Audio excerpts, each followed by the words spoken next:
راح المستقبل. راحوا الغيين كلهم. ألم. شتتتنا. خوف. تدمرنا. تهجير. بهدلنا. خلتني أفقد أخوي وزوجته وولاده. فقدت أخوي. الحرب خلتنا نجري في الشوارع.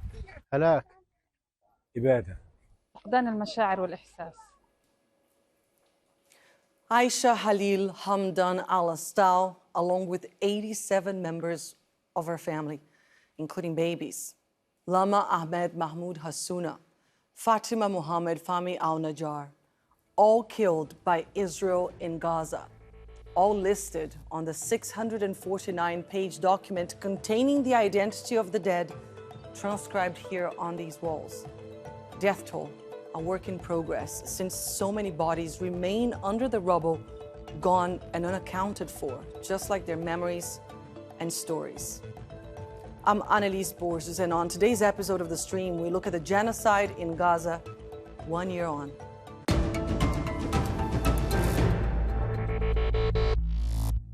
"365 days of genocide.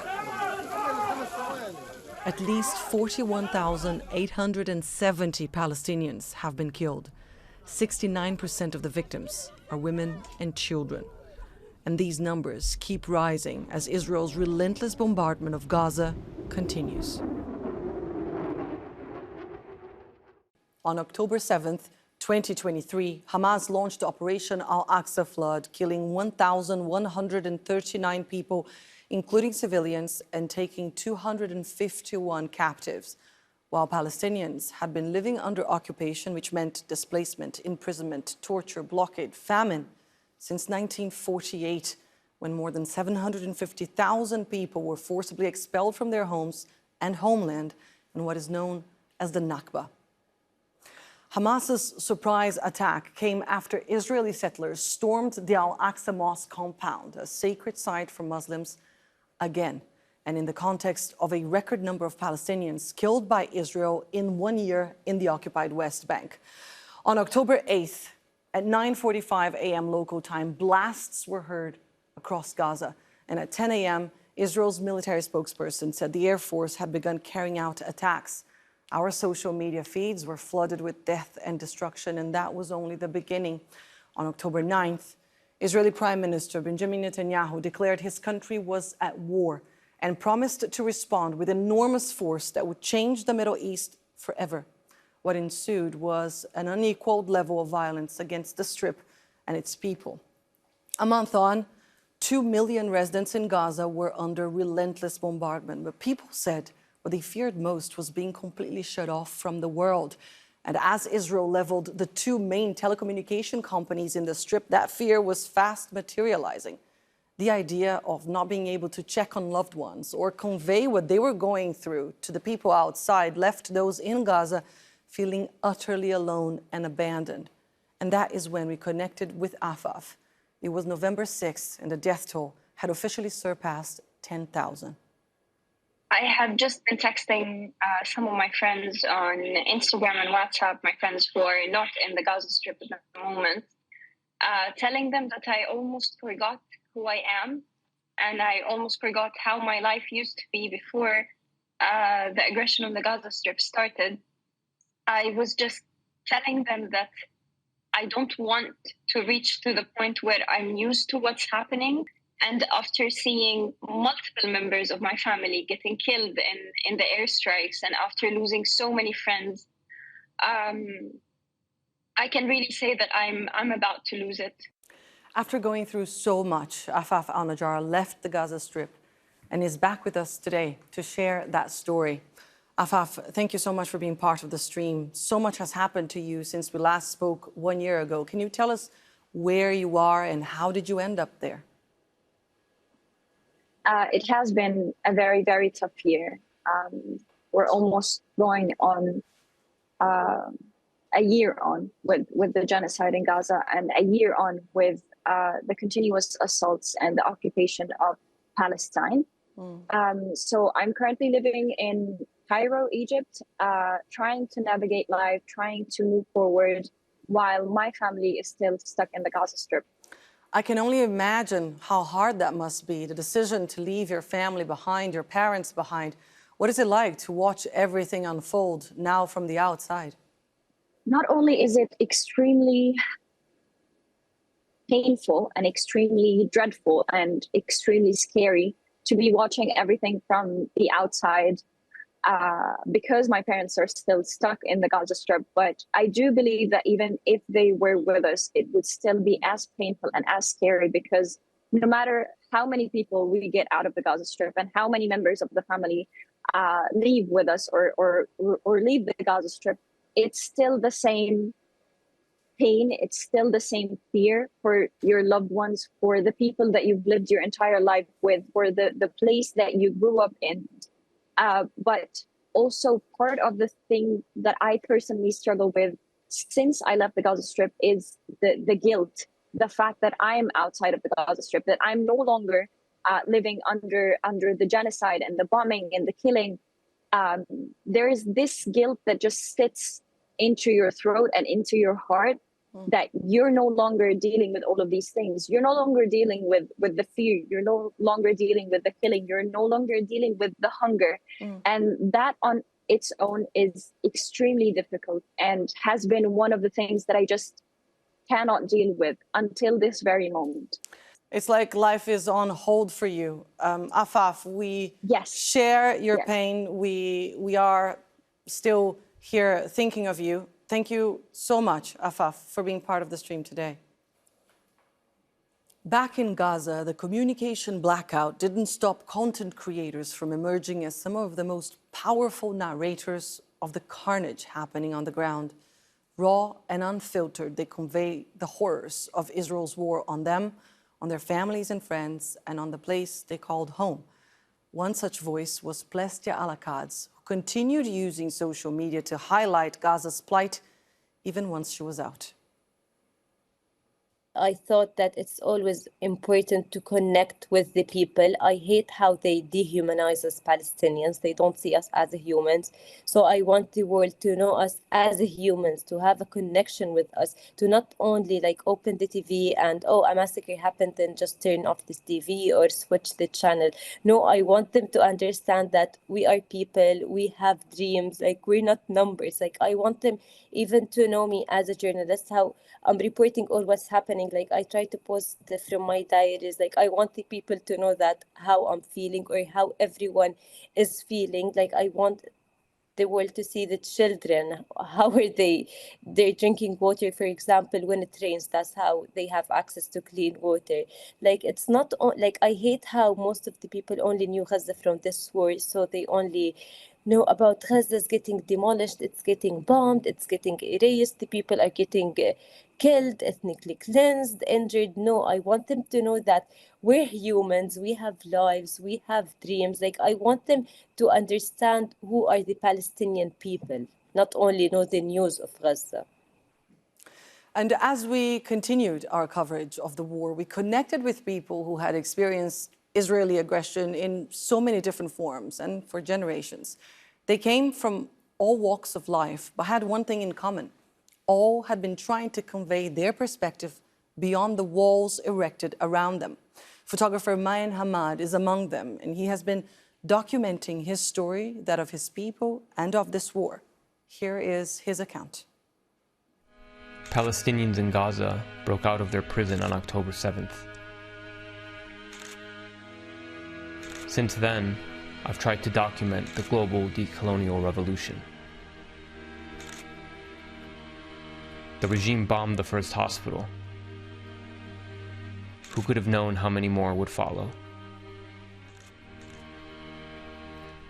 From the river to the sea, the regime's brutality grows.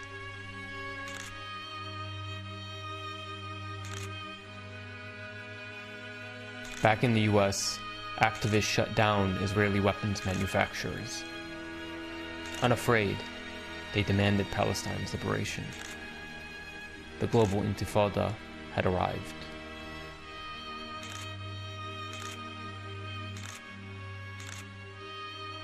My grandma called while they were being arrested. "How are the students?" she asked.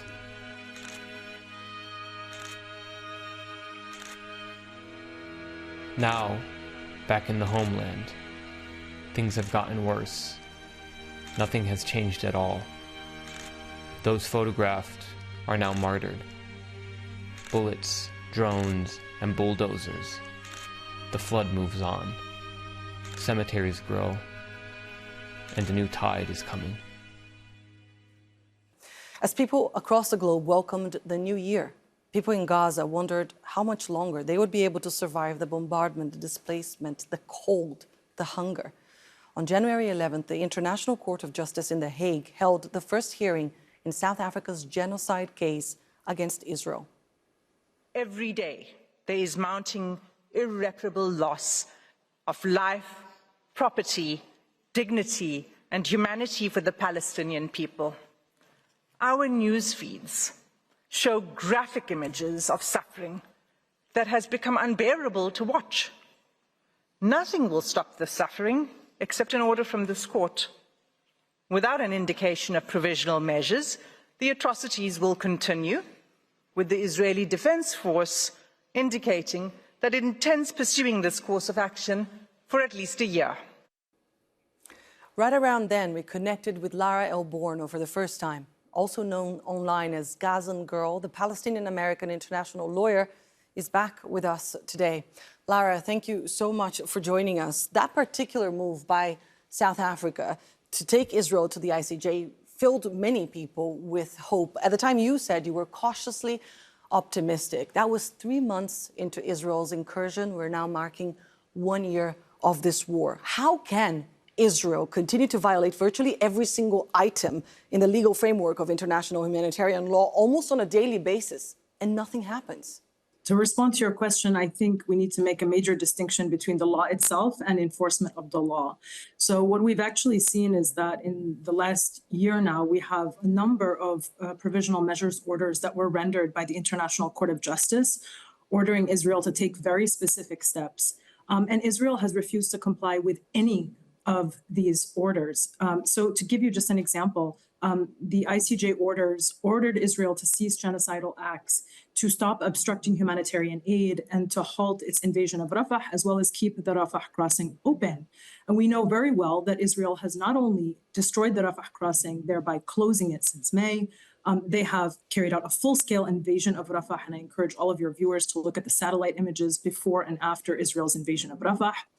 And they continue every day obstructing humanitarian aid. If you look at the latest data from OCHA published in September, you will see that this continues to take place with respect to food, medicine, and women's sanitary products. And we also know that genocidal acts continue. Just a few days ago, Israel returned 88 Palestinian bodies to Palestinians in Gaza, unidentified, with no explanation of how they were killed or in what circumstances or who they even are. And this continues on a daily basis. But the problem here is not the court or what the court has ordered. The problem is the lack of enforcement. And enforcement is the obligation of states. It's also the obligation of the United Nations Security Council, and to a lesser extent, the General Assembly. And unfortunately, a year into this genocide, Israel remains largely unsanctioned. And that is really the problem here in terms of why Israel is not complying with its international obligations, because it knows it can simply get away with it. Just a few days ago, we had $8.7 billion in military aid transferred by the United States, continuing to signal that Israel can do as it pleases, and it will be able to rely on U.S. military, financial, diplomatic, and intelligence support. You're an international lawyer. Do you still have hopes of justice, and what would justice look like today? Well, I certainly have hope for justice, because if we don't have hope, then what's the point in even staying alive and continuing to resist? So I certainly have hope. But when people ask me what will justice look like, I think the answer is actually really simple. Justice will be when Palestinians, like any other people in the world, are finally afforded their right to self-determination, which is their right. It's a preemptory right from which no derogation is possible under international law, and yet it has continuously been denied to the Palestinian people for the last 76 years. And so what that means is the right to return to Palestinian refugees, the right to live on their homes and on their land in freedom, to have all of the civil, social, political, and economic rights that any people enjoy that are free. That's what that means, the right to be free from genocide, the right to be able to raise their families in safety and security on their land, and to not face continuous forced displacement at the hands of the Israeli occupying power. And that's possible. We've seen actually in July, the ICJ render an order determining that all of Israel's occupation of Palestinian land in Gaza, the occupied West Bank, and in East Jerusalem is illegal, and that Israel needs to immediately dismantle its settlements and end its occupation as rapidly as possible. Now, the US and Israel have, of course, ignored this order. They pretend as though it doesn't exist, but it very much exists. And I think that in the coming years, we will see states try to enforce this order and hopefully start to create a reality where Palestinians can be free on at least a portion of their land. Lara Elborno, thank you so much for joining us here on the stream today. Thank you very much. And speaking of violating international law, intentionally targeting journalists also amounts to war crimes. And Israel has been accused of killing at least 116 journalists and media workers documenting and conveying the truth about its war on Gaza, including many of our colleagues here at Al Jazeera. In Gaza, journalists are part of the story they tell. That means they're also displaced, hungry, sick, vulnerable, and losing loved ones. We caught up with our correspondent, Hind about how she's holding up, as well as how her family is dealing with being apart for so long. Hind, since the last time we spoke, more than 100 journalists were killed in Gaza. Many of them were friends of yours. Is that the hardest thing about reporting from there? Well, it has been definitely the hardest part. I think that every day I wake up, I don't want to report the death of another colleague or a death of another friend or another family member. I think the hardest part is not only living it and being part of it, but being also the person to report about it. Like there's this joke between us, like all the journalists, like when I die, post for me this picture. When I die, don't post this picture. And I'm like, guys, don't joke about this. Like I can't, my heart can't handle more loss. Like we were counting days. I remembered at the beginning, I was counting days and like day 16, day 20, and like 10 months. And now it's a year. Hind, what is the one thing you remember about life before the war that keeps you going right now? Okay, I don't want to cry, but like I really miss home. Like literally we used to spend like every single Friday in our house. Like my uncles would come, my aunts would come, we would like share our best meal. Like now I hate Fridays. Like I hate Fridays. I hate anything that reminds me of home, because the last photo I saw of my home is my home being destroyed and completely flattened to the ground. But at the same time, what made me feel a little bit of hope is that some of the trees are growing and they're flowering and they're living actually. And this is the only thing that is giving me hope, that between the rubbles, the plants my father planted are still alive, and this is what is keeping me alive, I think. When journalists are killed, we lose a snippet of the truth and a part of the story that may stay out of history records. Palestinians know what that means and have been fighting to protect their past and culture. The Freedom Theatre is a cultural center in Jenin in the occupied West Bank, which features productions that reflect, comment upon, and challenge the realities of contemporary Palestinians. Its artistic director, Ahmed Tobasi, spoke to us about the importance of resisting through art.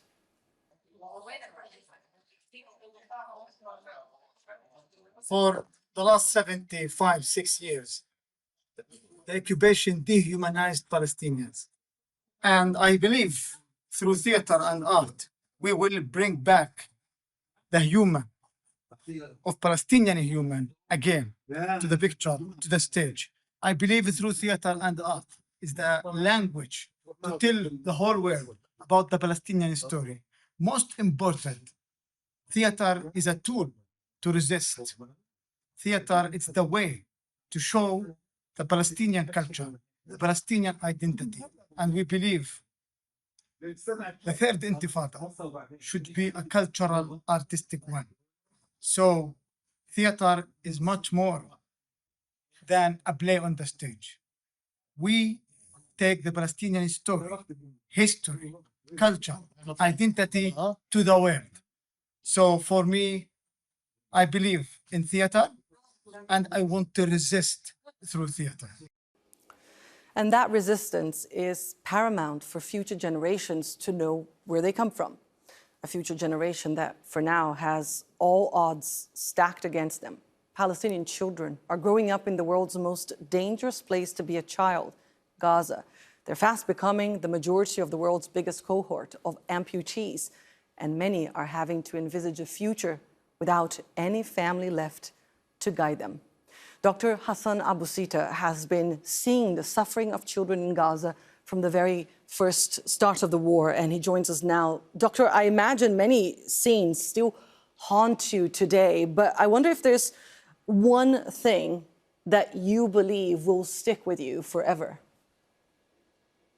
Actually, it was an act of humanity and kindness, where my colleagues insisted that when we did amputations, particularly on children, that the amputated limb is then placed in a box and the name of the child is written, and then the box is closed and given to the family to bury, to try to maintain some limited modicum of dignity for that child, that the family knows that at least the limb has been buried. And we did that in the most difficult of times when Al-Ahli was the only functioning hospital in Gaza City. That was what we were doing every time we had to amputate the limb of a child. We know these children need a ceasefire now, not next week, not next month. But beyond that, what needs to happen to give this generation a fighting chance? So we know from the medical literature that a child with an amputation needs between 8 and 12 surgeries by the time they're adult age. That a child with a prosthetic, lower limb prosthetic, needs that prosthetic changed every 6 months.